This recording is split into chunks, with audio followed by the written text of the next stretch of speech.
You see, there's something strange about Royale Bites, the most luxurious fast food joint in town.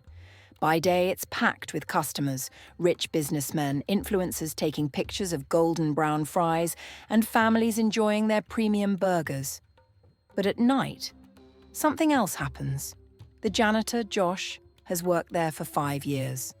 A quiet man, hardworking, but if you ever asked him to stay past midnight, he'd shake his head and mutter, "Not even for £1,000,000. Nobody understood why until one foolish new worker decided to find out. His name was Michael, a broke university student who had just gotten the job.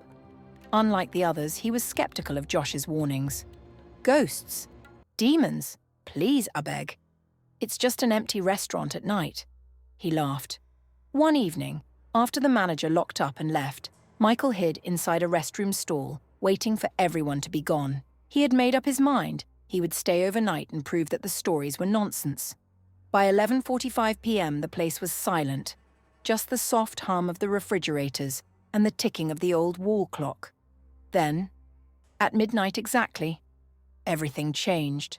The lights flickered, the menu screens glitched, displaying symbols he had never seen before, strange letters that pulsed like they were alive.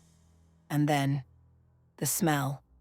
At first, it was just the usual scent of fries and grilled chicken, but soon it changed into something rotten, like spoiled meat left out in the sun for weeks.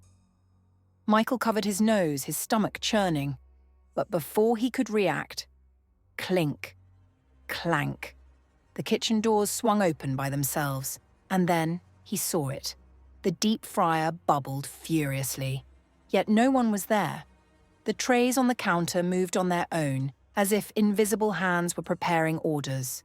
The soft drink machine let out a long, chilling hiss, spewing out thick, dark liquid that definitely wasn't Coke. Michael's legs turned to stone. Then, the worst part came. The voice from the fryer.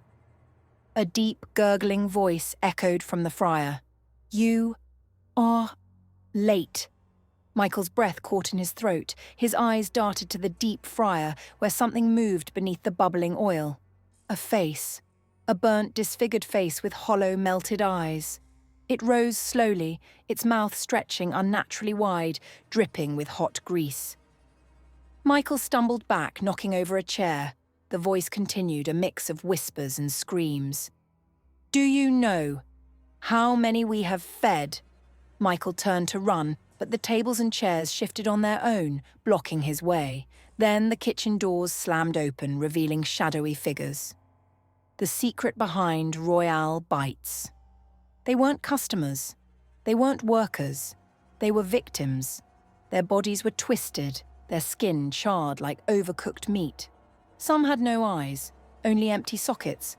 Others had mouths stretched unnaturally wide, as if they had been force-fed something horrific.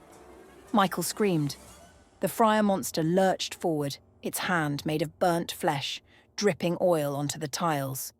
"We serve the ones who cannot be seen, and tonight." It pointed at Michael. "You will join the menu." Michael ran, his heart hammering, but the restaurant wouldn't let him leave. The walls stretched, the door seemed farther and farther away like he was trapped in a maze. Then, bang, bang, bang. A loud knocking at the front door. The spell broke. Everything froze. The voices, the moving chairs, even the figures. It was Josh. He had come back. With one final push, Michael darted for the door, and the moment Josh unlocked it, he fell out onto the pavement. Josh dragged him up, his grip firm. "You fool!" His voice was low, angry. "You wanted to know the truth?" Michael, panting, nodded. Josh pointed at the restaurant. "This place, it doesn't serve only humans. There are creatures, things older than time itself, and every night it prepares a feast. But sometimes it needs fresh meat." Michael shivered. "Why do they keep it open?" Josh sighed. "Because they feed it. Every month one person disappears, and no one questions it." Michael turned to look at the restaurant one last time. Through the glass, the fryer bubbled, and he swore he saw a hand sink beneath the oil. Josh whispered, "Now run, and never come back." Michael didn't need to be told twice. And the next morning, Royale Bites opened like nothing had ever happened. The morale?